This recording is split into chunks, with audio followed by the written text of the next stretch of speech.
Bonjour à tous et bienvenue dans Intention Mercato, votre actualité transfert. En temps et en heure, ne manquez rien des derniers bruits de couloir en Ligue 1.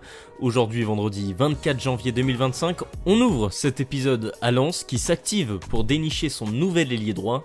Les Artésiens discutent actuellement pour faire venir l'ailier néerlandais de 22 ans Sanjay Hansen. Selon le journal L'Équipe, l'attaquant de 22 ans a disputé 18 matchs toutes compétitions confondues pour 5 buts et une passe décisive cette saison. Une proposition contractuelle est déjà partie, mais attention, dans ce dossier, Lens doit faire face à la concurrence de clubs de Championship. En parallèle, les Lensois travaillent sur la piste Cyriac-Hérier selon Foot Mercato. C'est désormais plus qu'un intérêt puisque l'actuel 7ème de Ligue 1 a soumis une première offre de transfert à 3 à hauteur de 7,5 millions d'euros plus 2,5 millions bonus. Le club de l'Aube, l'Estac de Troyes, n'a pas encore répondu, mais tout porte à croire que cela n'est pas suffisant, d'autant que dans le même temps, l'Estac discute avec Leicester, qui est très intéressé par le profil de cet ailier gaucher. À la recherche d'un latéral gauche depuis le départ de Christopher Operi à l'Istanbul Başakşehir, le Havre a fait signer ce jeudi Fodé Ballo-Touré pour 6 mois. Libéré de son contrat par l'AC Milan, l'international sénégalais de 28 ans se contentait cette saison d'apparitions avec l'équipe réserve des Rossoneri. L'ancien défenseur de Lille ou encore de Monaco espère se relancer avec le 17ème de Ligue 1. Direction le sud de la France désormais où l'AS Monaco, en quête de renfort lors de cette fenêtre hivernale, aurait trouvé un accord de principe avec Junior Dina Ibimbe, actuellement sous les couleurs de l'Eintracht Francfort selon les informations de RMC Sport. Le milieu droit n'a plus joué en Bundesliga depuis le mois de novembre, les deux clubs ont entamé des discussions et ce départ pourrait se faire sous la forme d'un prêt. Francfort est ok pour laisser partir son joueur.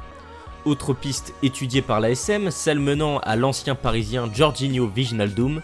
En quête d'expérience dans son milieu de terrain, le club de la Principauté aurait sondé le néerlandais qui joue actuellement sous les couleurs d'Al Ettifaq en Arabie Saoudite. Affaire à suivre.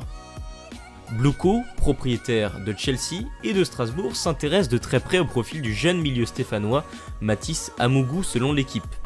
La réflexion porte sur un transfert du jeune joueur suivi d'un prêt à Strasbourg afin qu'il puisse continuer à se développer sur un modèle similaire à celui de Mamadou Sarr par exemple.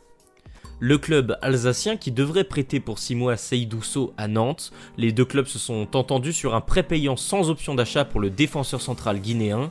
Seydou Sow passerait d'ailleurs ce vendredi sa visite médicale afin de pouvoir être aligné dès ce dimanche face à Lyon. Le joueur vient à Nantes pour compenser la blessure de Nathan Zézé, blessé à la malléole. On termine cet épisode à Montpellier où la vente d'Akor Adams est dans les tuyaux. Le FC Séville devrait récupérer l'attaquant dans le cadre d'un transfert supérieur à 6 millions d'euros, une vente qui débloque complètement le mercato héroltais. L'actuel lanterne rouge de Ligue 1 ciblerait Andy Delors pour lui succéder. L'attaquant algérien est séduit à l'idée de faire son retour à la paillade dès cet hiver. De plus, Jean-Louis Gasset estime qu'il est capable d'être un leader pour empêcher le MHSC de descendre en Ligue 2. Affaire à suivre. Intention Mercato, c'est terminé pour aujourd'hui, mais on se retrouve dès demain à la même heure.